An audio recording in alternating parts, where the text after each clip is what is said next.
The opinions expressed by the host and guests in this show are not necessarily the views of Children's Health Defense.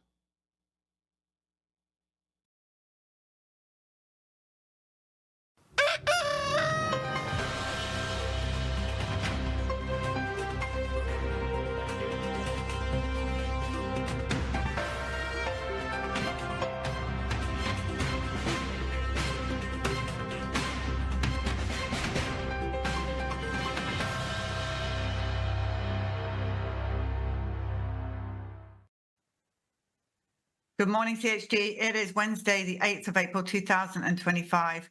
Now, many of you have heard through mainstream media of Daisy, who is apparently the second child to have died from measles. Well, did she?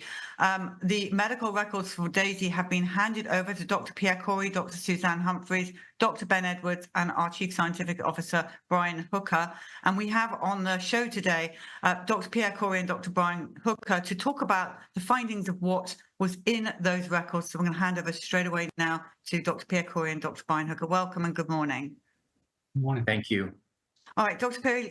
Pierre Kory, please can we start with you on what you found in Daisy's medical records?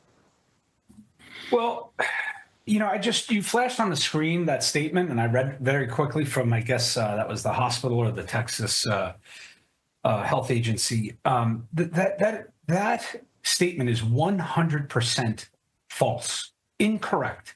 That is not what the records show at all. I don't know if they reviewed the records before putting out that case. My sense is they probably just relied on the word of the doctors. But I did a very careful review, and I just want to say thank you guys for helping get at the truth. Before I go into this case, and I'm sorry if I'm going to editorialize here, but this is just getting exhausting. You know, this constant fear-mongering by the media. I've already lost so much trust in the institutions of society, but to see them rampage like this on inaccuracies and peddling falsehoods and just distortions, it's terrible. It's terrible for our health. You know, they're scaring people into getting what I think is a very dangerous vaccine by trying to scare them for what is typically an extremely benign illness. And, you know, and you can see it in this case. So, first of all, this young girl was previously healthy until a month ago. And although I couldn't review the records before the two hospitalizations that were kind of back to back, from talking with the father, she started to become ill a month ago, not with measles. She was apparently diagnosed with mononucleosis. Subsequent to that, she then was diagnosed with strep and then a pneumonia and was treated and remained ill throughout. She was having persistent fevers. And then the records that I reviewed, she was admitted to, her first admission was to this UMC medical center. On arrival to the hospital, she was noted to have thrush, which concerned me because thrush means that you're in a state of immunosuppression. It can happen from high-dose steroids, which I believe she had gotten in some of her prior illnesses, but she was already, I think, in a very diminished shape. And, you know, so she had this overgrowth of yeast. And at that time, she was in respiratory distress. She had low oxygen. And she was actually treated for secondary bacterial pneumonia. Their diagnosis was largely correct. They said viral illness with probable secondary bacterial pneumonia, and they put her on antibiotics. But let's be clear. This is the same hospital which the other child died. They again used the same regimen, which is ceftriaxone and vancomycin, which I very clearly, when we talked about the last child that died, is absolutely deviates from the standard of care. It does not cover mycoplasma, which is the most common one. However, in this case, she clearly didn't have mycoplasma. Not only the test was negative, but she actually responded to these antibiotics. So although it was inappropriate, they managed to hit whatever bug she had. I don't know what bug she had, but you can see from the record that she actually pretty rapidly improved. Fevers went down, oxygen requirements went down, she started to eat, she perked up, and within 2 or 3 days, she was discharged. During that admission, it was when I think her measles started because the mother didn't know that she'd had any rashes, and they found a rash on her. And you can see different descriptions of a rash. They tested her for measles, and on the day of discharge, measles PCR was positive. So she had measles, but you know, she responded to antibiotics. So it was pneumonia on the first one. The problem is she was in an ICU, and when she was discharged, pretty much that day, she started to decline at home. She was getting sicker and sicker. And she was brought back to be readmitted, I think around 2 days later. And the second time when she admitted, now she's in really bad shape with a severe pneumonia. She's requiring more oxygen. Her rash was described as fading. It was no longer a problem. They'd seen her before, so they described it. And she was again admitted to the ICU. And here's where a whole litany of very poor clinical decisions were made, which led to just gross mismanagement. And it's abundantly clear from the chart. So number one, they started her on antibiotics in the emergency room, presuming it was a pneumonia, and that was correct. She was having a worsening pneumonia. The problem was those antibiotics were stopped within 1 day. So she only got 1 day of antibiotics, yet she had a markedly worse chest x-ray than when she left. She now had involvement of both lungs rather than the left lung on the first admission. And clearly this disease was progressing.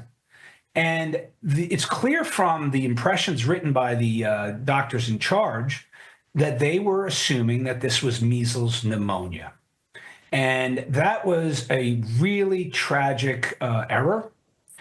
Because one thing that they overlooked in what's called their differential diagnosis is when someone is admitted who's recently been on antibiotics, recently been in a healthcare facility, particularly in ICU, who's immunosuppressed, you have to consider what's called a hospital-acquired pneumonia, or HAP. Hospital-acquired pneumonias are fundamentally different than community-acquired pneumonias. Those bugs that you get from being in hospitals have high degrees of resistance to typical antibiotics, and your standard approach is to really broaden using the most powerful antibiotics we have.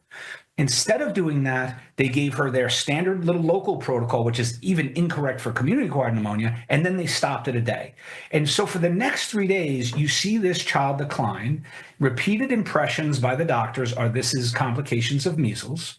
And then around the 4th day or the 5th day, they decide she has another big fever, and they decide to put her back on antibiotics. And at that time, they send a sputum culture to see if there's a bacterial infection in her lungs. And I just have to be clear again, that is a deviation from standard of care. Anytime we admit someone to a hospital and we're starting them on antibiotics, especially broad ones, you send cultures so that you can identify what the organism is, so that you can then narrow and target the exact organism. And also you're given sensitivities of the organism to antibiotics. So you can use the best and most appropriate and most targeted antibiotic.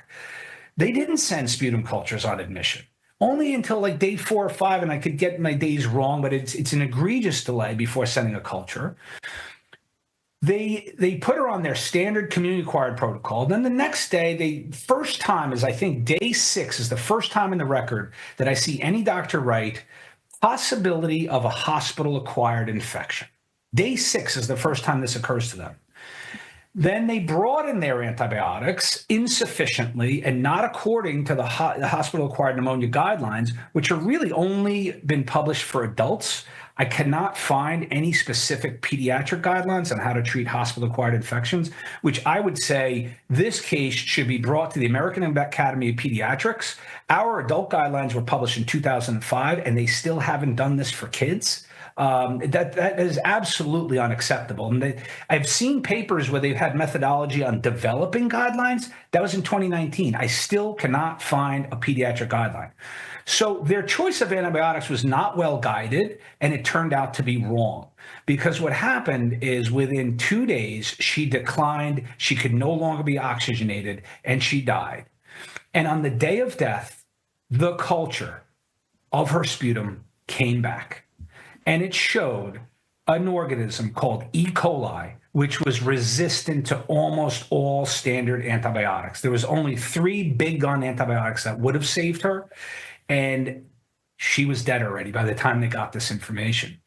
And what's really the most damning and the most conclusive that she died of a bacterial pneumonia is that on that culture, they usually estimate how many organisms they see growing on the culture plate.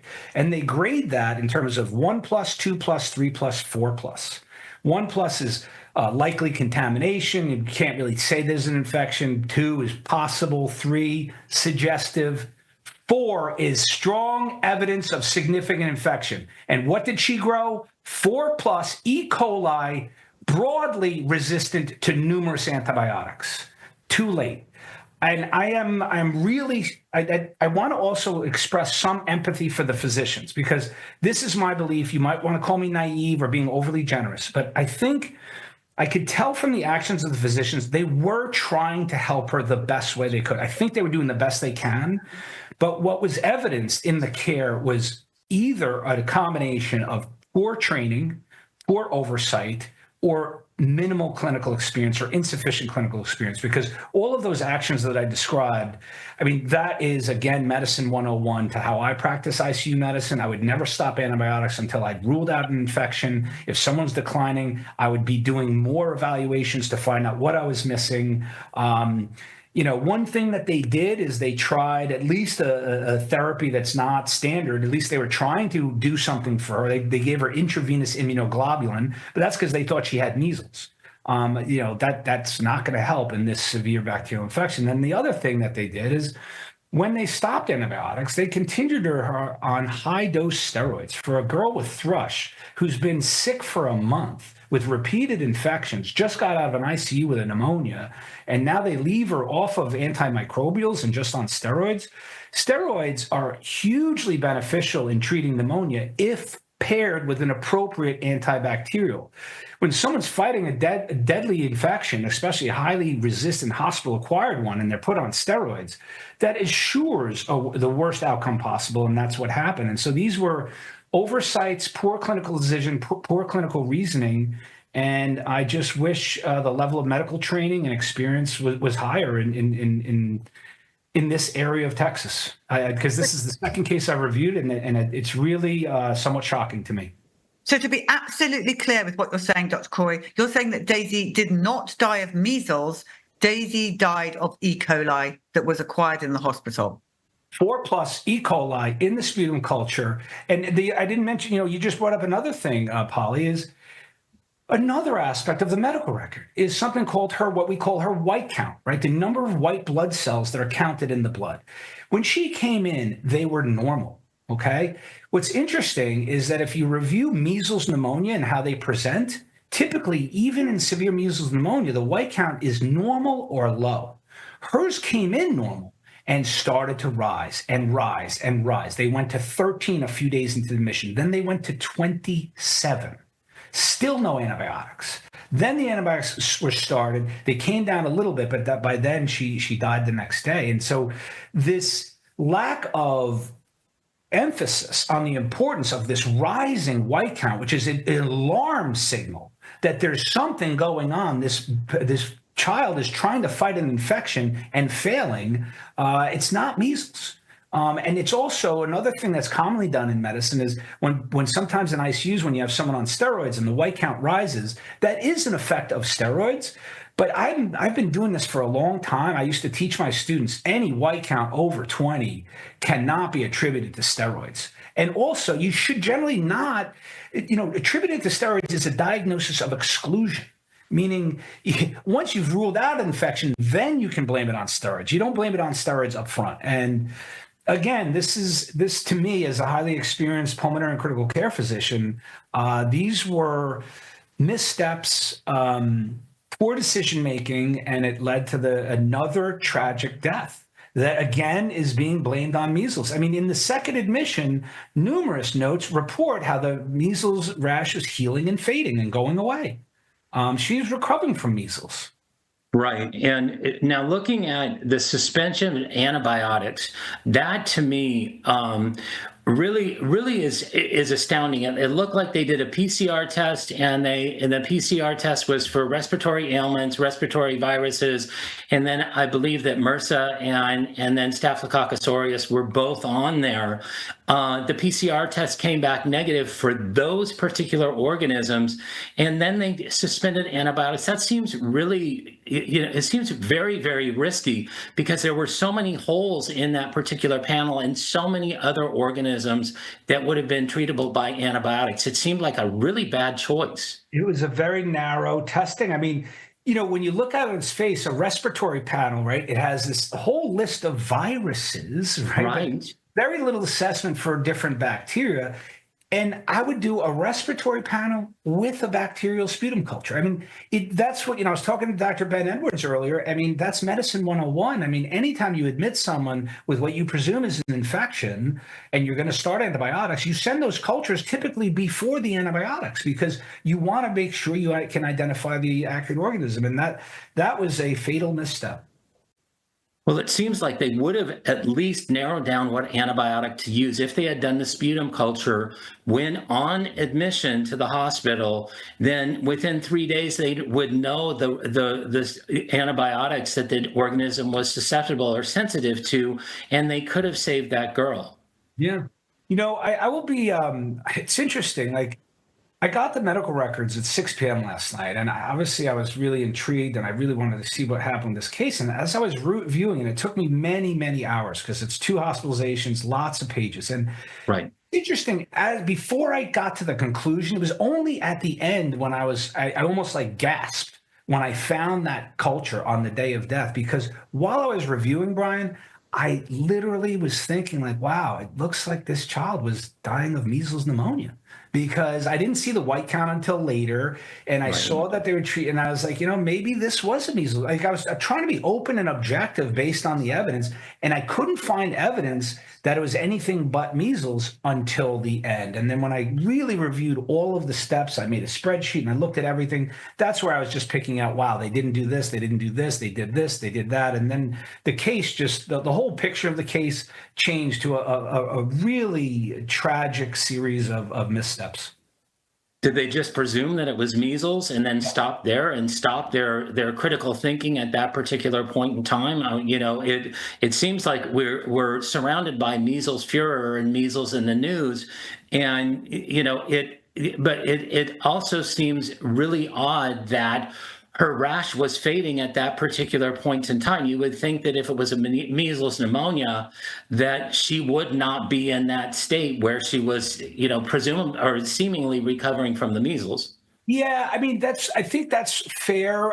It's hard to pin down because I was looking at like when measles pneumonia happen, and they can happen at peak rash or like nadir, or like kind of in the healing of the rash. So it can happen during that time period. But to your point, there's repeated assessments over days that this was complications of measles in the lung and that this was a measles pneumonia. And like we just kind of talked about, I gave you all the data points to show that was incorrect thinking. And it was, we talk about that in medicine. We call it sometimes tunnel vision, like you tunnel in on a diagnosis or you anchor to a diagnosis. Right. And it's, it's something that you need to be taught and trained to always be open, always be exploring, always. It's called a differential diagnosis. Each day as I see a patient, if they're going the wrong direction, and, I think we talked about this in the last case, is that, the 2 guardrails that guided me through the ICU every day was, if what you're doing is working, keep doing what you're doing. If what you're doing is not working, change what you're doing. And again, I didn't see this as in that last press release of the hospital after the last death, where they literally put out a press release saying that we evolve with patients' conditions and follow evidence-based standards of care, which is an outright I'm going to call it a lie. It was easily disproven by the medical record. If they tried that press release again, that medical record would not support that. And there was not very deft and flexible adjustments of treatment. Pierre and Brian, I just have a quick question to help me understand this, because I know viewers are going to be saying the same thing. So the child goes into hospital, parents completely unaware that she's got measles, no measles at home, nothing. And then we're supposed to rely on a PCR test that they say is measles and what they describe as a rash. Well, we can all have rashes. I'm just playing devil's advocate here because, quite frankly, are we sure she even had measles? Well, the PCR is pretty specific. It's not always sensitive. It depends on the sample, but the PCR was positive. So I think that's pretty specific for measles.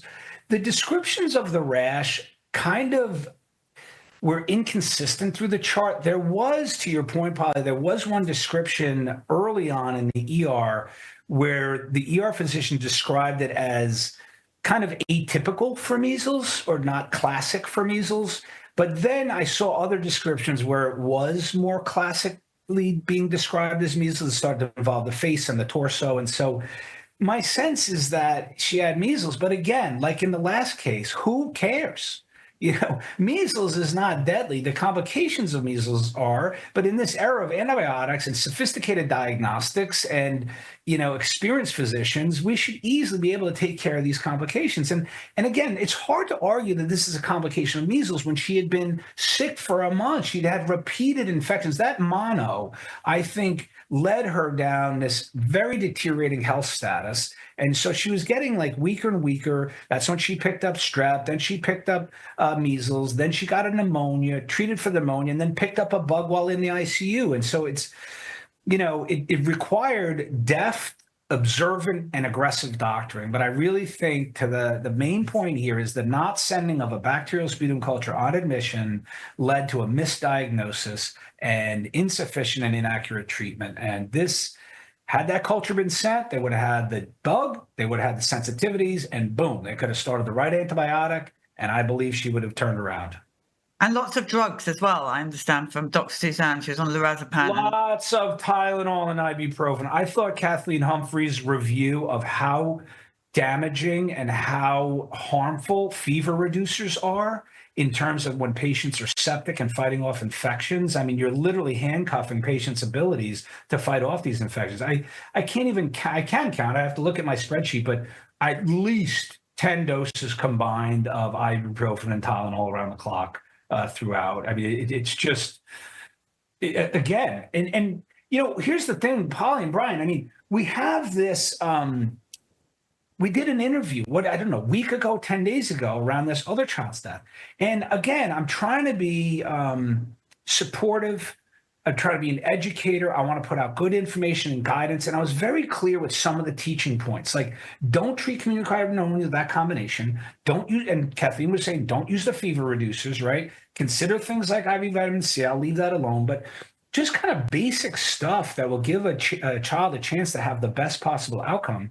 And apparently they don't watch this, even though it was all out there on social media.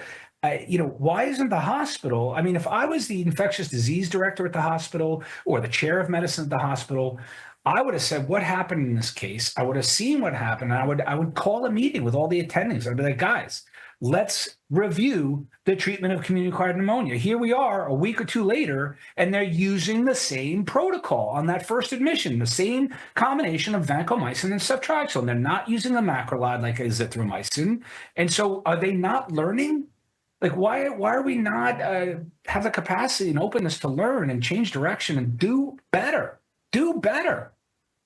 Do you think that this... Carry on, sorry. I'm sorry.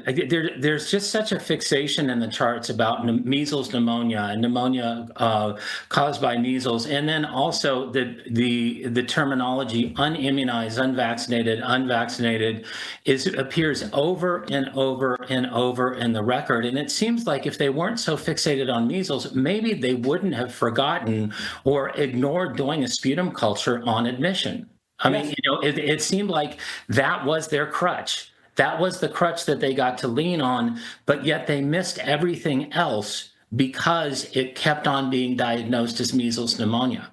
Brian, that's so true. Again, that's what sooner they tunneled in on that, they forgot about the other stuff. But right. Let me make a comment on and this is a message to all physicians out there. This is now getting me enraged. I am enraged by this. To see in a medical record, in a history, every introduction describing that child that she's unvaccinated, tell me what the difference is treating a vaccinated or unvaccinated child who has an illness. Why does it matter? I saw this all during COVID. Every supposedly unvaccinated patient in the hospitals, and most of them were vaccinated, just wasn't recorded correctly.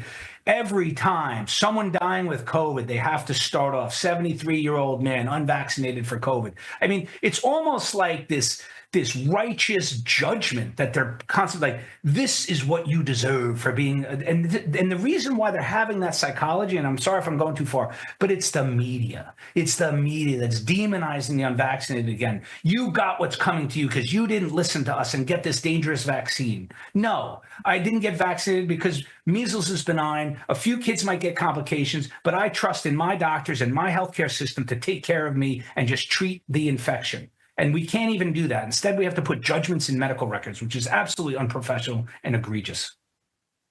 I couldn't agree more. And we saw the same thing over and over again. Polly saw it ad infinitum on the bus, where there was a level of judgment, there was a level of difference in treatment. I'm not suggesting it in this particular case, but it just seemed like it was so easy to lean on the measles and to look at so many different evidences that were going on that said something completely different. Yeah, I agree, Brian. It has to stop. It has to stop. And again, I want the more senior doctors in that hospital to review these cases, take the appropriate steps. We live and learn. When we make mistakes, we always do what's called root cause analysis exercises, where we look at the missteps that might have led to a poor outcome. That is standard behavior of a functioning hospital. And I don't know that they've completed the last one, because had they done that, I don't think we'd be here again. And they did vent her as well, did they not? I'm She was sorry? ventilated. Daisy was ventilated as well, so I know our viewers. Yes, but I will tell you that part is, I don't find any fault with all of their attempts at oxygenating her. I think they put her on at the appropriate time. I think all their other escalations of oxygen. But remember, oxygen is supportive care. It's not a treatment for the cause of the failure of oxygenation. It's just supporting the oxygenation. So they did a great job with doing that, but you have to treat the underlying cause that's rotting the lung. Exactly. If the lungs are smothered in pus, then oxygen cannot get through. I used to use maybe it's a crude term to people, but these kind of nasty bacteria, I used to call that they turn the lungs into bags of pus. They're drowning in pus. And so you're losing all the air sacs. And as all the billions of air sacs we have start to fill with fluid, you're losing the amount of area for gas exchange. So then you have to go into these heroics and start cranking up the oxygen and putting them on ventilators and using high pressures. And, if you're on appropriate treatment and you do that for a while, you can turn people around. I've been doing it my whole career, but you got to get the treatment right. And this really screamed out that something was going on very, very wrong with the bacterial infection. Not only was it a 4+, but a 4+ 24 hours after culturing. So that's an infection that came up very, very quickly. And even on inspection, before they actually did the culturing, they did a microscopic slide. And even on inspection, they saw what were called gram-negative rods. That is, a description of E. coli, and it's an odd-looking rod. It's a stubby little rod, and so there was evidences that they were going in the wrong direction, and so much of this could have been avoided, like you said, if they would have done a sputum culture on day one, on admission. I agree. So we've lost two little girls in the same area, same hospital. Right. A 6-year-old and an 8-year-old, beautiful girls in the Mennonite community. Do you believe, both of you, that with the right protocol, under the right care, those girls would be alive today? 100%. I think absolutely. I can't say 100% because, I can't say that because of her pre-morbid status. She really, the poor thing really started to deteriorate from months. So she was very, very weakened. She'd just been in an ICU with a pneumonia. So obviously, I can't say she absolutely would have, but I can say that she was not given the opportunity, the correct opportunity. She would have had a very, very high chance of turnaround. These antibiotics work. I've treated really bad pneumonias before. You get a good antibiotic at the right concentration, at the right frequency, you start killing these bugs and the patients start to heal. Inflammation goes down. The amount of pus that accumulates decreases. So she would start heading in the right trajectory. I know when I've instituted correct therapies, the trajectory changes. All I saw was a downward one, and that's reflective of incorrect or inadequate or really lack of therapy. She was on no effective therapy. through that hospitalization that would have treated the true cause of her demise. And very little brainstorming and very little course correction that reflected what was going on in the laboratory analyses and the laboratory work. It seemed like there was a lack of interest. I hate to say that, and maybe that's ascribing motivation to it, but maybe a lack of curiosity in terms of what was going on. And I think it's rather unfortunate. And when you look at the very, very minute role that measles played in this entire scenario, being diagnosed with mononucleosis, with a positive diagnosis of Epstein-Barr virus, which causes mononucleosis, and then having measles as a secondary infection to mono when she had been already diagnosed with chronic mono, and then having a bacterial pneumonia which she recovered from, and then another bacterial pneumonia that was missed because it was called a measles pneumonia. I mean, it seems like if you, in the grand scheme of things, measles was really, really a small part of this case. I agree 100%. So we are saying that both of these children did not die of measles because the press are making a big thing. People are running out to get their MMRs because they're petrified. That's right. Both these girls did not die of measles, categorically 100%. They died of bacterial pneumonias, which are common after any viral infection. That can happen after measles, after flu. I have a daughter who had one after the flu. I mean, these are things that to be expected. I mean, I was reading yesterday. I mean, Dr. Bartlett, Dr. Ben Edwards, they're down there and they have a high index of suspicion for pneumonias. They're treating measles. They're giving, vitamin A, budesonide, and clarithromycin. So they're treating a good community-acquired pneumonia antibiotic, and they're avoiding these things. And after the review of these cases, I hope they continue and step up their efforts because depending on a hospital, to really be able to evaluate and treat correctly is an expectation that's set too high, and which is a strange thing, Polly, because I got to tell you, pneumonia is one of the most common diagnoses in all of medicine. It is not a zebra. It is not a rare thing. We have pretty established approaches over decades on how to treat appropriately, how to work them up appropriately. And I'm not seeing that in that area of Texas at that hospital. And I really think they got to bring someone in there, bring in the Department of Health, get a pulmonary expert. Come down there, do some lectures, do some remedial training. I mean, get this to stop. Couldn't agree more. Dr. Brian Hooker, Dr. Pierre Kory, thank you for all your hours going through these medical records, which were signed over from the family, especially to these 4 doctors. Thank you both for your work and for being on the show this morning. Thanks, Polly. Thanks, Brian. Thank you very much. Okay, everybody, I'm going to hand you over to Dawn Richardson now for Advocacy Lifeline.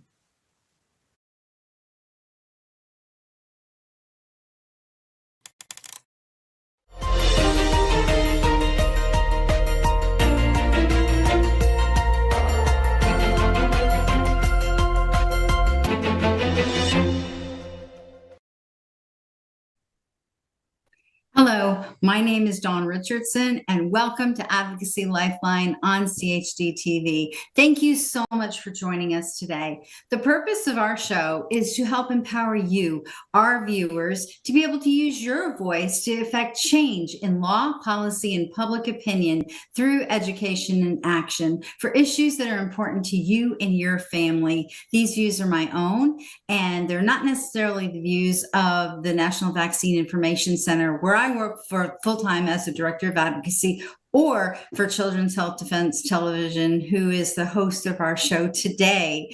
So also, this is not to be construed as medical or legal advice because it's neither. So before we get started today, I just want to acknowledge and take a moment that today marks a special milestone for me. This is my 100th episode of Advocacy Lifeline here on CHD TV. The first episode aired live on November 1st, 2021. So we slogged through the pandemic, and we have covered so much since we started the show. And I wanted to thank everyone who follows along and acts on the information that we share with you today. Your involvement has made a noticeable and tremendous impact on the passage of good legislation and the defeat of bad legislation. So thank you, everybody. Now, speaking about legislative wins, we finished our last show 2 Wednesdays ago with a plea to contact Governor Brad Little to sign the Idaho Medical Freedom Act into law. The best health freedom bill in the country passed the Idaho House and Senate.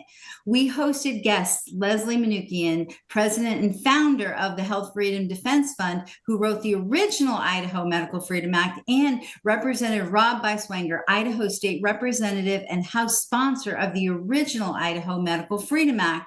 But since then, S 1023 had been vetoed, new bills were refiled, amended, messed up, fixed, passed, and then eventually signed by the governor. The twists and turns of what happened here tells an amazing story of perseverance and truth. There's so much to be learned from what happened to get to success, and to help us unpack what it took to get the most significant medical freedom bill in the country over the finish line, I'd like to welcome on the show Leslie Manookian and Representative Rob Beiswenger. Thank you so much for coming on today on Advocacy Lifeline to tell the rest of the story behind the passage of this historic legislation. Thank you for coming on. I really appreciate it. I know you guys are super busy and you've still got a lot of work to do, and I appreciate you being here. And because we get new people coming on the show every single time, I'd like for both of you to share a little bit about your background and how you got into being an advocate for health freedom. Leslie? Oh, that's a long story, Dawn. Thanks so much for having us back. Yeah, it was a crazy, crazy few weeks. And I'm just so glad that it ended up the way that it did, because there had to have been 10 times where I thought it was all over. And then largely due to Rob Beiswenger, we actually resurrected this multiple times. But I got into advocacy mostly because when I worked on Wall Street, I listened to the CEO. You know, I used to invest in stocks. I used to manage portfolios in a research department. And I interviewed the CEOs of multinational corporations. And one of the management team, CEO, chief financial officer, head of investor relations, and head of R&D came into my office to reassure us about their stock, which was getting crushed in the stock market. We were some of the largest shareholders in the company. And he came in and he said, you know, listen, in the phase 3 trials, which is the final stage of clinical trials before a drug is licensed by FDA, a few people have died. It's very, very rare, he said. And I, you know, thought, okay, right, whatever. I mean, when have we heard that before? But then he said in his next breath, the bad news is the FDA is going to make us put a black box warning on our packaging. The good news is we think we can do $7 billion in peak sales. And I was horrified because I thought, wait, you're going to kill people with this drug and you know that, but you're going to make a lot of money. And so you're telling me to be okay with that. And I just, I couldn't handle it. And then fast forward a couple of years, I learned I was very sick and didn't know why. And I learned about the whole vaccine controversy when I enrolled in homeopathy college in London. And the first day they talked about the vaccine debate. And I was like, what are you talking about? Vaccines are the greatest invention of mankind. And they said, well, that's one perspective. We're going to learn another. And it was that. And then reading Neil Miller's book, Vaccines, Are They Really Safe and Effective, which was the impetus behind me making The Greater Good, the award-winning documentary on vaccines that I made. And making that film and listening to people or observing those who actually listened to us and cared about it, one, totally changed my politics.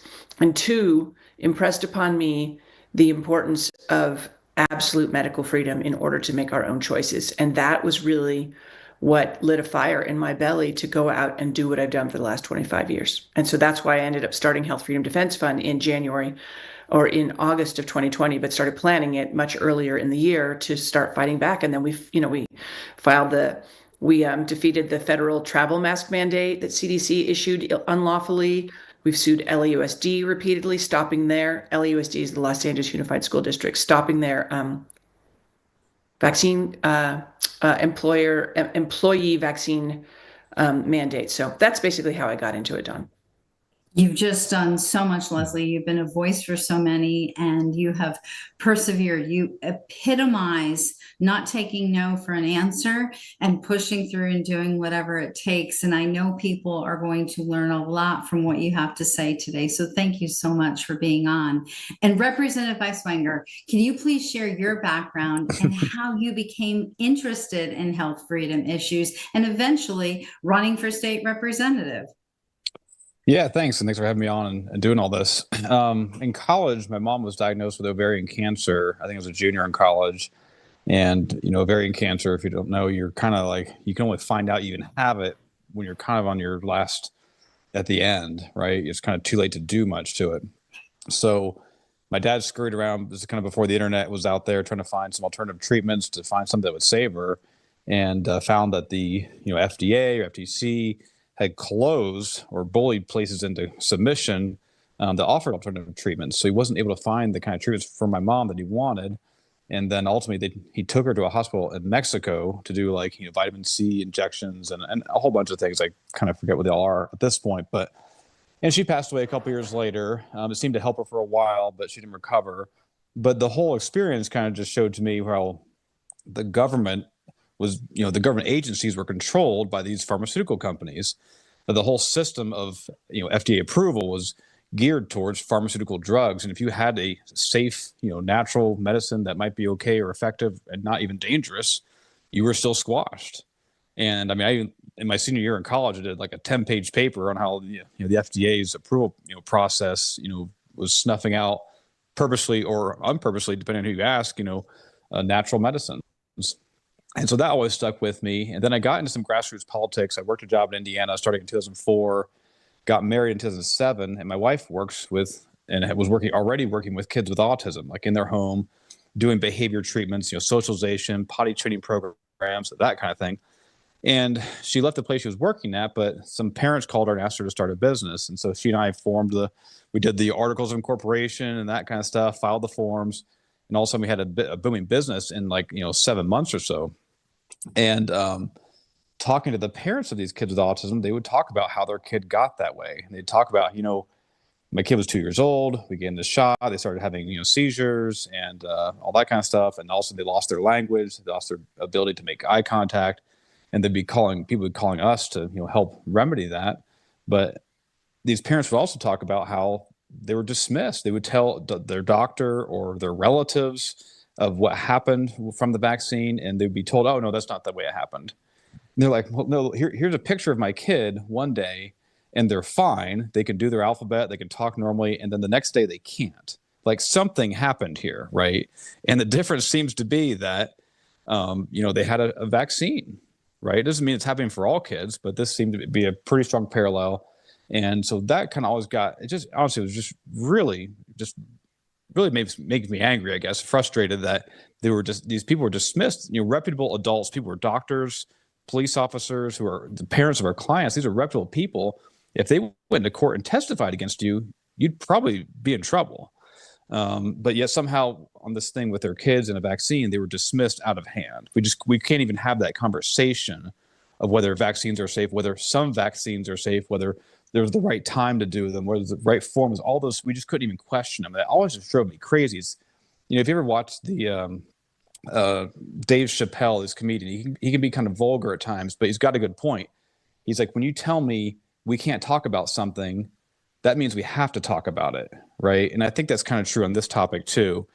And so then we ran the business here and obviously got out here in Idaho in 2019.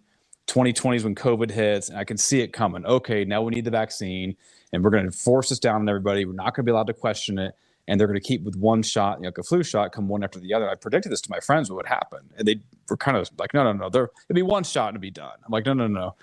This is a business. This is how they think. This is what's going to save us, is this shot, and they're going to keep forcing it on us. And they tried to force it even on the kids in the town I lived at in Idaho here, Republican town, conservative values. And it just blew my mind. And I guess I got so angry that I was willing to run for state rep. And I lost the first time narrowly, but on a second attempt, I won the election. And so the health freedom, issues has been, paramount to my candidacy, to my campaign. And I was just fortunate enough to, I don't know, stumble into some of these issues here in the legislature. I wish I could say I was smart and clever and had this massive plan, but some things fell in my lap. Some things I did, some of the things I thought of didn't come through. And then Leslie's bill lands on my desk, and I guess we made some history apparently. It's absolutely amazing. Hindsight is 2020. It's like every step of your life up to that point perfectly positioned you to be where you are today to make that kind of a difference. So thank you so much for that. So when we left off last time, we talked about how the bill, Senate Bill 1023, had passed the House and the Senate, and we did this huge plea to get everybody to contact the governor to sign it. Well, not only did he not sign it, he vetoed it. We'll talk about that in a second. But there's Governor Brad Little. He vetoed the bill, and he signed some other good bills. So we were kind of in shock by all that. But Leslie, just tell people real quickly a brief description of what Senate Bill 1023. What did Governor Little veto? He vetoed a great bill that was very, very clear. It just said that no business, school, state entity could condition access to services or entry or employment or education on the basis of a person's medical status and of having received a medical intervention. So basically what it said was, you don't have to get any medical interventions in order to engage in normal life. That's all it said. Okay. Yep. And he vetoed the bill on Saturday morning. Let's see, I think it was like March 27th at around 10:30 in the morning. At the literal 11th hour. It was set to take effect at 11:30 in the morning. And he vetoed it right at the very end. But yeah, it was very, very straightforward. I think it was quite simple. It was just, for the most part, except for medical staff, which I think is really unfortunate, but it was the only way to get it through. If you work for a hospital, then anything that was considered a normal standard before 2020 could be mandated. Nothing that was introduced during the COVID era could be mandated. And so that's what it was for everybody in society. Except for the hospitals. And there was an exclusion as well for traditional occupational hazards. So if you work in a industry where you have to have some kind of protective equipment so you don't inhale dust and stuff, of course that's allowed. We don't want to, endanger people. But those were excluded. Everything else, it was very simple. Very, very simple. Did either of you think that it was a possibility that the governor was going to veto this, or, kind of had an inkling that it was going to happen, or were you completely blindsided? There's two schools of thought on it. I mean, obviously the politics currently with Kennedy, in DC now with, him in the Make America Healthy movement, that was kind of big, and Little's very in tune to the prevailing political winds. Of course, he's a pretty skilled politician, really. Ron DeSantis came out and said, to Republican legislators out here, he visited us, said he was excited to see this bill pass.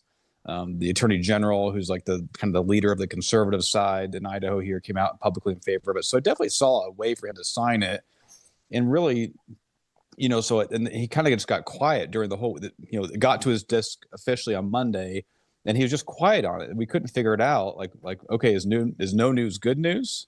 He also could have just not signed it and let it go into law. In Idaho, if the governor doesn't sign it after 5 days, it just goes into effect. So it's not. In other states, if you don't sign it, it gets vetoed after a certain point. So I thought maybe he would just leave it there. Traditionally, though, he's not like a big health freedom guy, really. In the COVID thing, I mean, he wasn't. Idaho was nothing like California and New York and some of their restrictive stuff here. But at the same time, like, there was mask mandates allowed, there was social distancing, so he wasn't really rock solid either. So I could kind of argue it both ways as to what he was going to do. I was kind of just hoping he would kind of go along with the winds of the day and sign it. Yeah, I was being told Oh, I'm sorry. Go ahead, Leslie. Go ahead. I was being told by the original sponsor of the bill, Senator Dan Foreman, who ultimately, very sadly, betrayed me. He was telling me all that week, we're in good shape, everything's okay. He's going to sign it. But then I also heard that, so first of all, he was just kind of MIA. Governor Little was not in the office, certainly Thursday and Friday of that week. And I think he was also went home early on Wednesday of that week. And so there were some kind of reports that maybe he was sick or something. I don't know what was going on, but there was something happening. So when we heard the news, I mean, literally Senator Foreman called me and said, I just got a call from the governor, and he was very, very nice, and says, that he was apologetic, but that he's vetoing our bill. And he's concerned that we can't send sick children home. And I was like, what are you talking about? There's nothing in the bill that says that that schools can't send sick children home. We haven't touched any of the code that addresses that. Why, oh, why would he make that reference? That's just crazy. And and so then Senator Foreman and I discussed, and he said, listen, I'm going to talk to the leadership. We're going to see what we can do, and then we'll have a plan for over the weekend. We'll address his issues. And so I was like, great. I thought, okay, I was super down at first, and then I thought, well, gosh, maybe we can come back at this. So it was very unclear. And one other thing I will say is that we're getting this positive feedback, but at the same time, I was also hearing that the governor was upset that the kind of moderate Republicans in the Idaho legislature had deserted him, and that he was being forced to sign bills he didn't want to sign. So Idaho banned mask mandates this session. Idaho removed absolute power from the health districts this session. He signed both of those bills because those bills passed the legislature almost unanimously. And so he was kind of in a bit of a box. And I was hearing that he wanted to potentially use one bill, to make an example of that he still had the power. And so maybe that was what would underlie what happened. I don't know for sure. It's all speculation. Well, Leslie, you had recognized that this claim saying that, they can't send kids home from school when they're sick was just bogus. But you also, didn't you identify it originating or something similar coming from some trade organization? Yeah. So what happened was on Sunday, I texted with Senator Foreman and I said, please do not change any language in the new bill without clearing it with me. He assured me he would not. And he emailed Rob and me on Monday morning and said, give me the language that we need to insert. And so Rob and I scrambled, and also Sarah Clendenin, who's another one of my teammates at Health Freedom Idaho. We got the language to assure the governor that this did not prevent schools from sending home sick children, just to assure them. And we inserted that, and then we heard nothing. And what happened on Monday was actually really quite shocking, because I was texting Senator Foreman, telling him what we needed, what was acceptable. And then at a little after 2:00, Rob called me, Representative Beiswenger called me and said, here's the language in the new bill that they've written. And he shared it with me, and it said that daycares are excluded. And I literally lost my mind. I was like, what? We are not going to ransom, or we're not going to allow them to ransom our children for our own health freedom. And so I started texting, and I was just like, this is awful. Do not go forward. I don't want this. This is terrible. Our children are not for sale. And he didn't respond to me. Didn't respond. He went and he actually introduced the bill containing that language that very afternoon without my consent or approval, to my utter shock.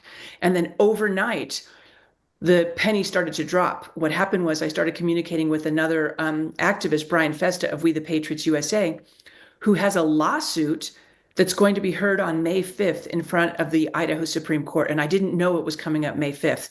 And it's about whether or not private daycares in Idaho have the right to refuse exemptions. And the argument is, well, we're private entities. We can do whatever we want. And you can have a religious exemption. You can take an exemption, but we don't have to honor it because we're private.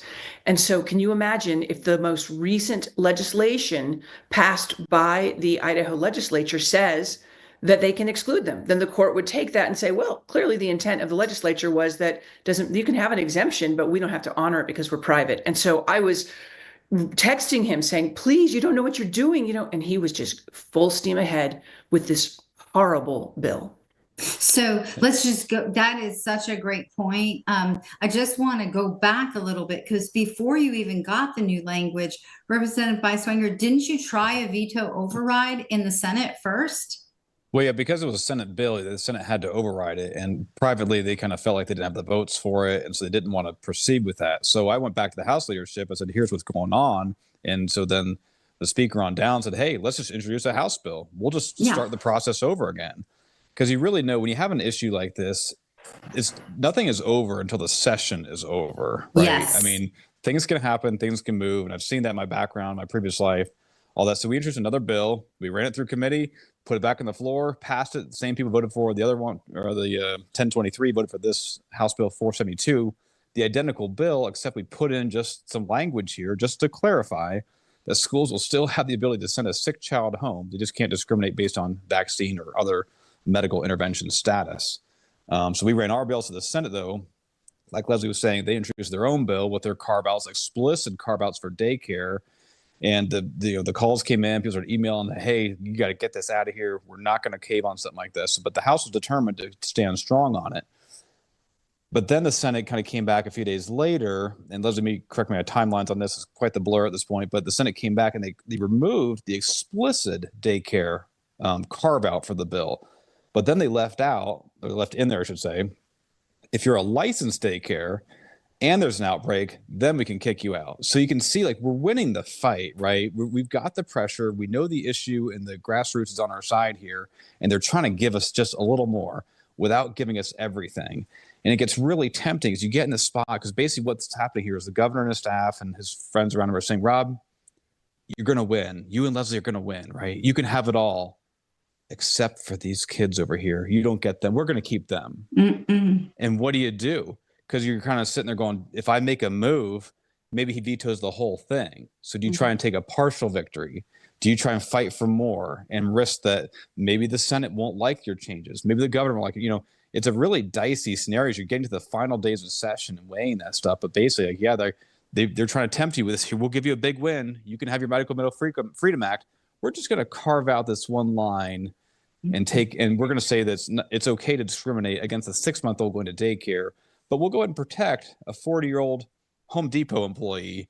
You know, we're going to protect him, but the 6-month-old going to daycare, they're still ours. They still belong to us. Yeah. And that's the kind of stuff that's the emotional turmoil of fighting this bill in the last week was all about, at least to me, and probably Leslie too, I imagine. Well, 100%, because, you know, like, I've stood for children for 25 years. I have a fully unvaccinated son.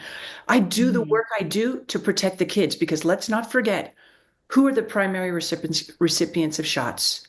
You know, children before the age of 5 or 6 get 80% of the vaccines that are recommended by CDC. They're the ones. And so this is the thing. Once you can get a parent to cave, well, first of all, you're holding their children hostage, because almost all daycares are private. So if both of you work, the husband and wife work, then the kids are most likely in daycare until they go to preschool at 3. So that's one thing. Secondly, they get all the shots. Thirdly, if you can get the parents to basically cave on this, then they're likely to cave on more. And then also, once they're injured, once they're sick, then they're a patient for life. And so it's just this, like, for me, it was just this sickening thing. And that's why I reacted so, strongly, because I was just like, absolutely not. Over my dead body will I sacrifice little kids for my own freedom. And so I can't impress upon people enough, like, what was happening. Literally, we had the first bill, which was great. We then said we're going to address the issue. Then on Monday morning, the one concern about sending sick kids home, on Monday morning, Senator Foreman goes and meets with the governor's staff, and they're like, no, we want the daycare carve out. And then he goes along and does it. And even though I tell him not to do it, he then goes and presents it. And Rob texts me and says, it's not over. It's not over. Hang in there. And so the House then comes to the rescue. So there was the first bill, then the second bill in the Senate, and then a third bill in the House. And literally, this would not have happened if it hadn't been for the stand that Rob and the leadership in the House took, because they literally were unswerving until the very end. And even on Friday morning, I was speaking with the assistant majority leader, and he said, are you happy? And I was just like, no, I'm not, because there was this other complicating factor, which is that during the session, they brought all of these administrative rules into Idaho code, making them statute. And those rules said that children could be sent home whenever there's a disease outbreak, but disease was not defined in any way. And neither was outbreak. And so I'm like, what? So if a kid has pink eye, then other kids who are unvaccinated get sent home? What if a kid has a cold or a cough or a sore throat? Do all the unvaccinated kids get sent home? And so I was like, this is horrible. And I mean, we struggled. Rob and I had gotten to the point where we were actually going to agree to it over Thursday night. And then when I started speaking with this assistant majority leader, he's like, you don't have to cave. It's not over yet. And so we forced, essentially, because of the House leadership and Rob, who was literally like the Energizer Bunny running around from place to place, making sure that everybody was on board. We inserted language at the 11th hour that said that no healthy children could be sent home irrespective of their vaccination status in the event of a disease outbreak. So we protected all of that. No state in the nation has that, I don't think. And then we also said that the code could not be contradicted by any other code. So yes, it's just that clause, that presumption clause that this overtakes anything else is really important, because that's the basis how people find the angles for the lawsuits to nullify, the legislation. So, and I remember reading in the bill that the language actually applied to beyond children. It was any healthy person during a disease outbreak couldn't be sent home. So, I think that's phenomenal language. The twists and turns are absolutely crazy. And what I really want to impress on our viewers is that both Representative Beiswenger and Leslie and House members and some senators, they did stand very strong to not compromise. I think of that song, Kenny Rogers, you got to know when to hold them, know when to fold them, know when to walk away, know when to run. But when it comes to your absolute core principles, you can't compromise. And, you have to be willing to sometimes say, well, we might lose it all this time, but stand firmer ground next time, you have more of a chance next time. But because you had the vision to stand firm, not only did you get the language that you wanted, you were able to demonstrate that the governor's original baloney excuse in his veto letter was not true, because Idaho code already had something that allowed school districts to make up their own policy to ensure the health of children, which could include sending kids home. So none of that was contrary. You showed that he was wrong. You showed the problems with throwing children under the bus. And ultimately, not only did you get what you wanted, you also got something even better that prohibited the discrimination of healthy people during an outbreak, which we all know the health department likes to, just wave that, flex those muscles, send those kids home. It's almost like they want to beat people into submission. So I can't thank you enough for that. My heart, my soul, everything about y'all standing up and doing, because you got to be, it could have gone the other way. It could have just all folded. So thank you so much for doing that. Can I just say, yeah, it's so important for me to say this. First of all, Sarah Clendenin and Misty Carlfelt are my total sister warriors in this. They are the executive directors of Health Freedom Idaho, and they helped educate the legislature for 10 years. And secondly, I just have to say, really, truly, Rob Beiswenger and Assistant Majority Leader Josh Tanner are really, truly my heroes, because in particular, Rob, through the whole thing, he was steadfast. He was committed. He was as true as they come, as genuine, honest. And this would not have happened without him. He literally was rock solid, so calm, even if he was freaking out inside. He just kept working until the end. And I am forever grateful to him. He really is an American hero. I think everybody that you mentioned, all of America is grateful, because what we're hoping is that this will lead the way for other states to pick up and do what you all did, hopefully without as much drama, but probably as much drama, if not more. But in the end, just tell us with the final bill, the Idaho Medical Freedom Act, what is the real world impact? What does it say? And what does it do for people? Rob, you take final version. Well, that's for you, Leslie. It's your bill. Go ahead and. Okay. The Idaho Medical Freedom Act is really, truly a dream come true for me, Don, because it's been my mission to establish a societal norm that we and we alone make our medical decisions. We and we alone know our medical history. We and we alone know what's best for us medically, and we alone have to live with the consequences of our medical choices. And so this has been a mission for me for quite a long time. And this bill actually achieves, I would say, 98, 99% of that. In that no Idahoan will be forced or coerced into accepting a medical intervention against their conscience in order just to live a normal life. You can't be forced to stand on a red dot. You can't be excluded from the grocery store for not wearing a mask. You can't be fired or discriminated against in the employment arena for not taking a shot. But it's also, you can't be forced, like somebody, I remember going into the eye doctor, and I literally walked through the door and the woman stuck, without even asking me, stuck an infrared thing at my temple. And I was like, what are you doing? That's prohibited too. They can't just force you to shove a thing up your nose or submit to these things just because of their fear.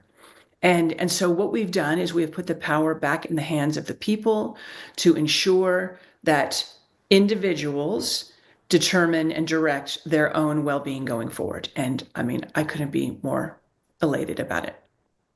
Thank you so much for that, really and truly. So this bill that finally passed was Senate Bill 1210, and it's on the advocacy portal on the Idaho State page.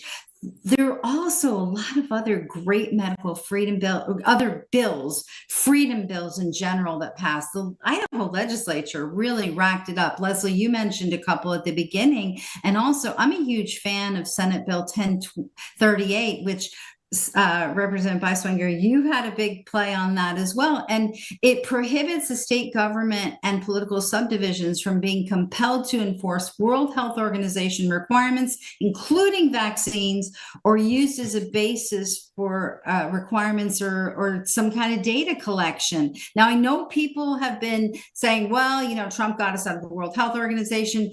When the president takes action like that, it's only as good for as long until the next president undoes it. So Definitely. We have been encouraging people for the last 2 years to pass legislation just like this to guarantee freedom from interventions from the World Health Organization. You know, now you've doubly protected with, you know, both of these wonderful bills being passed. Representative Beiswenger, were there any other freedom bills or any other bills that you were really excited to see pass? Well, we did a mask bill early on. It blew through. I mean, believe it or not, Idaho did not ban mask mandates until this year, and not just with Leslie's bill, which covers that too. And that's kind of like, I got that done so quickly. I was like, well, I think maybe we could do more. So I had a couple of vaccine bills, and then Leslie's bill came over, and I took hold of that on the House side. These public health districts exist in Idaho, and they were the ones imposing the mask mandates during the whole debacle, right? And so there's been several moves to try and neuter them a little bit and their things. So there's one thing this year we did in the code. It literally says public health districts could do all things regarding health. I mean, I guess they could force us to take vitamin D. I mean, I don't know. To me, it's like, if you think about what that could mean to a bureaucrat, and some lawsuit would happen, people would say, hey, they can't force me to do this. And a judge would say, well, the Idaho code says they can do all things. So how can we tell them no? And so we finally, after all these years, stripped that line out of it and said they got to do something reasonable and science-based, which is still a little vague. I mean, we could probably do better, but at least you got it off this. They can literally do all things. I mean, can you imagine me writing a bill and say Rob Beiswenger can do all things, or, and I mean, I'd think they would probably laugh me out of the room, but somehow this got through and people defended it for the past few years. It's really kind of mind-blowing how that got there. So that was a little victory. I mean, it blew through. I mean, you finally got, but I think even it's a huge victory, and it paved the way. It paved the way for this. It kind of got the wheels greased and things moving. So I want you both to think about this for a second. If you had any advice, lessons learned from this whole process that you could tell advocates or legislators in other states, what you learned from these twists and turns, what advice would you like to share? Leslie, why don't you go first? Well, I think that there are a few things. One is you have to have grassroots. We had thousands and thousands of people calling in and supporting us. We knew that we had the people behind us. And so that was one thing. Secondly, I mean, I think that the governor's office really made an error in issuing that statement that they did about what what their concern was, because then we addressed it. And then we were like, okay, here it is. We've addressed it. So the House really put the governor in a corner on that. But I think the other thing is, it's really helpful if you have representatives and senators who are ideologically aligned with freedom.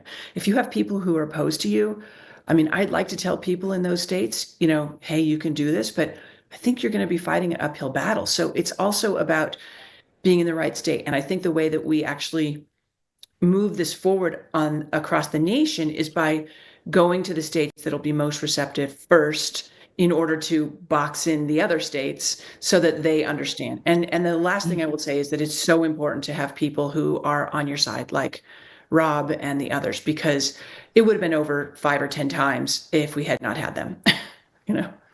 Excellent. You need to build up a relationship with them. You need to, and you need to have some kind of you need allies. So meet with your legislators in the off season. Right. And Representative Beiswenger, you're on the inside. What would you say to other legislators that are trying to do this? What advice would you give them?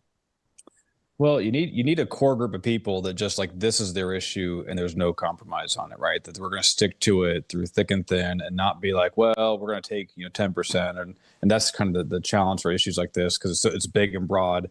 So you just got to have someone who's like, their heart is totally into it. If you give it to somebody who doesn't care that much about it, they're going to cut deals and this, and then you're not going to get what you want. You're in a 20-year project, and that's kind of the tricky thing here. But we just also had a lot of good people get elected the last 2 election cycles that were really strong. We had in this House, we've got 8 votes in the House Health and Welfare Committee. 6 of those people who voted for this bill to punch it through were brand new, like me. And then you had the chairman plus one other rep in there who were there voting for it. And so really, we kind of had it, just we had the votes already built in on this stuff. So as long as the bill was good, nothing kind of caught us by surprise, we were going to run it through that far. So those are a couple of things. You just need good people there. I mean, I can say the right things, Leslie can say the right things, but if you run into a wall because you've got 2/3 against you, it doesn't really matter what your strategy is or what you say or how cleverly you write the bill, right? So some things that have to kind of come into place, but I would just encourage, continued grassroots support. People legislators knew that their district wanted this. They were telling me, oh my gosh, I've got like 30 emails today on this. Like, what's going on, Rob?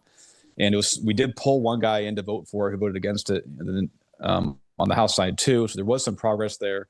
The Senate, on their final vote, they totally capitulated. And I don't even remember the vote. Only like 6 senators voted against it in the last thing. So they just kind of like, just pass it, whatever. We want to be done with this issue, because I think it was so intense and just they were feeling the heat. So just keep the pressure on, and just you'll eventually find your moment. And when that moment happens, it'll be right, and you'll run it all the way through. And for everybody out there listening, one thing. Can I just say one last thing? What Rob said, I want to nail it home. Local representation matters. Run for office. Make sure that you're getting Liberty candidates elected, because what happened in 2024 was that the Liberty caucus gained so many representatives and senators that we almost control both chambers in the Idaho legislature. And that means that they have a lot of power. That is a huge, huge thing to do. So work more on the local rather than on the governor is what I would say. I was just going to say the same thing, Leslie. I was just going to say, y'all can start today and try and get good candidates running. And I want to encourage every single one of you to think about why Representative Beiswenger decided to run. Some of you may have politics in your future and say, hey, if it has to be, it's going to be up to me, and go for it. But the key is work now to get the good people in office so that you can do what they accomplish. Well, thank you guys so much for coming on today. We really appreciate everything you did. It's so uncharacteristic that we'll do 2 shows back to back on the same subject, but y'all really deserve to have this story told, and the story of perseverance and success and truth telling and all of that. And you're my heroes too. Thank you so much. Thank you for having us. Thanks so much. All right. We'll take care. Talk to you soon. All right, guys, please share the show with others. Go on CHD TV website under shows, pick Advocacy Lifeline, copy the link, send it out by text, put it on social media. Let people hear this success story and get inspired. We have 49 other states that fall behind Idaho right now. We need to get things moving. Please consider donations to CHD and to NVIC. And we appreciate you being here with us. We'll see you in 2 weeks on Wednesday morning, 10 o'clock Eastern time or 7 o'clock Pacific time. God bless y'all. God bless America. See you next time.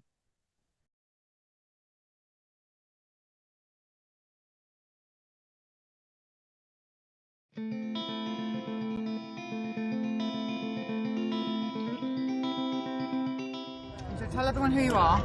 My name is Linnea Weimer. My son, at 14 months, received the vaccine and got a runny nose and got sick. And I took him to the doctor, and the doctor gave him antibiotics. And he got sicker, and he got sicker, and they put him in the hospital. And he got double pneumonia, bronchitis, all kinds of things. And he kept getting sicker, and after 3 weeks, they said I could take him home and do percussion therapy that they taught me to help him get the pneumonia out of his lungs. And I took him home, and within a 2-week period, he regressed. Everything that he had done, he lost a skill every single day. For 2 weeks, after 2 weeks, he was sitting on the floor. He couldn't stand anymore. He couldn't walk anymore. And he was drooling, and his lips got puffy, and it was said today, the light went out of his eyes. He didn't hear me. I thought he was deaf. So I took him into Chicago. I'm from Illinois. This happened outside of Chicago. And they said, after evaluating him, that he had sustained reversible, irreparable brain damage, and that he should go to an institution. And I said, is there any way we can get help? And they said, absolutely not. They said, don't worry about what happened. They said, you're going to have to deal with him as he is today. And so they said, and we can help you do that. We can help you find an institution for him. Of course, I did not do that. He is with me today. He's 44 years old. Do you know what vaccine it is that damaged him? He had the MMR because it was 14 months. It was in that period at that time, yes. How's he doing now? How's he doing now? Well, all throughout, he had lost his language. He had lost the ability to feel. He lost his self-survival instinct. It was like my child died, but there was this body that was breathing and eating.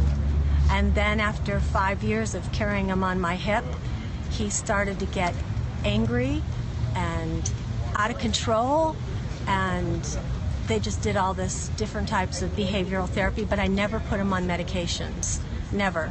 And I never did any other vaccinations either.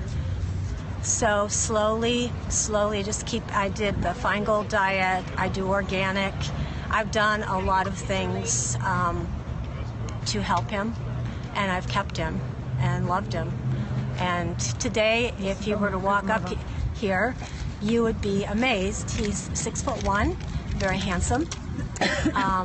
But he started talking when he was 8.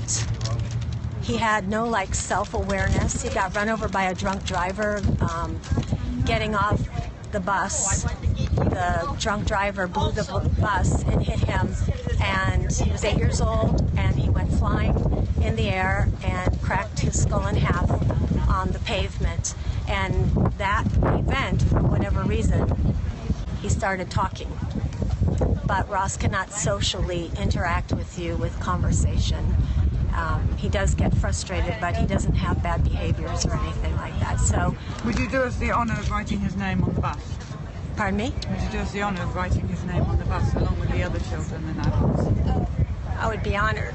Thank you. We would be honoured. Come on. Thank you. Please.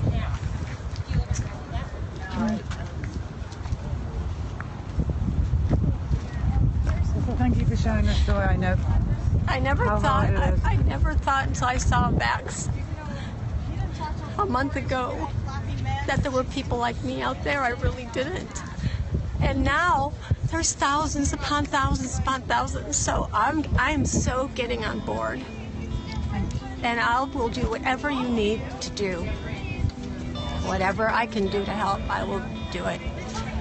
Okay, brilliant. Come with me. We're going to write his name on the board, and then you've got to write the name in the book. So your son is 95. Okay. And you can write it wherever you like. You've got all of this here. Just maybe not over the stickers. They would be very good. I think the back of the bus would be great. Just number 95. Number 95. Do I put his name? His last name as well? That's up to you. Yes, if you don't mind. I will put his last name. People will know him someday. Already know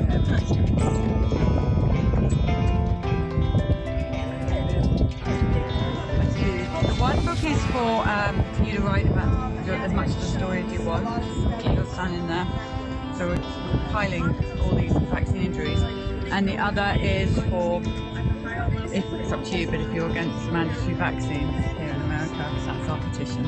Oh, absolutely. I would have thought so, but I just had to ask. So. And I stood up in the whole theater and I said, this happened to me. This is true. This is really happening.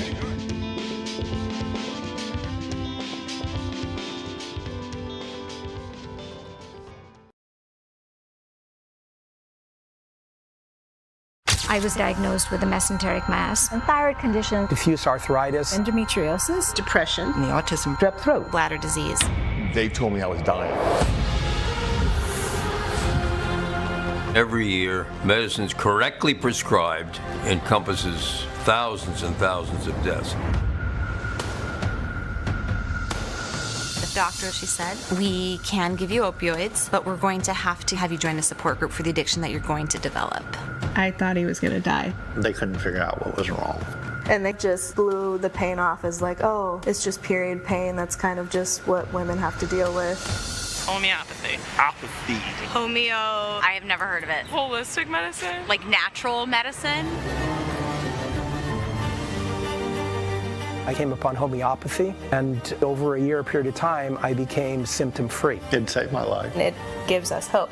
Homeopathy was attracting the most well-known, well-respected literary greats, corporate leaders, and educated people. The important part is, does the stuff work?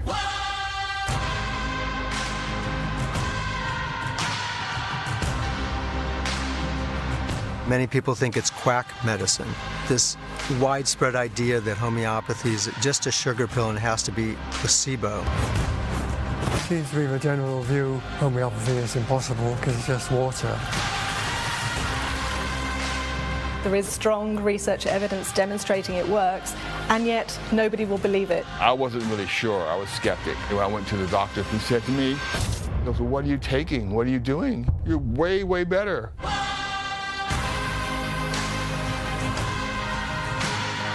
Homeopathy will effectively restore health rather than simply put a Band-Aid on their symptoms. It is tremendously successful in treating animals. The homeopathic medicines really improve the quality of the crop. Say in the future, we could see homeopathy instead of toxic pesticides. A clinical effect of homeopathy that is more than just placebo. This is the medicine of the future. This is the medicine we've all been waiting for.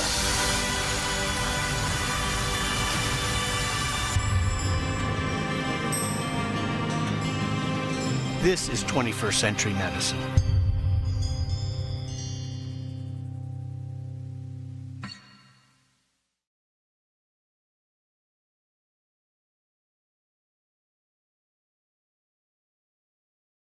I have been in contact with many teachers who have witnessed the introduction of Wi-Fi in schools. And these teachers are telling me that since Wi-Fi was introduced, they have more problems with attention than before. We modify our environment. There are ways to do technology that is more respectful of human physiology. Join 18 EMF experts from April 10 to 15 at the 2025 EMF Hazard Summit. Discover how to reduce risks from AirPods, smartphones, Wi-Fi, and other sources of EMF exposure. Your children and grandchildren are counting on you. To register, visit emfhazards.com.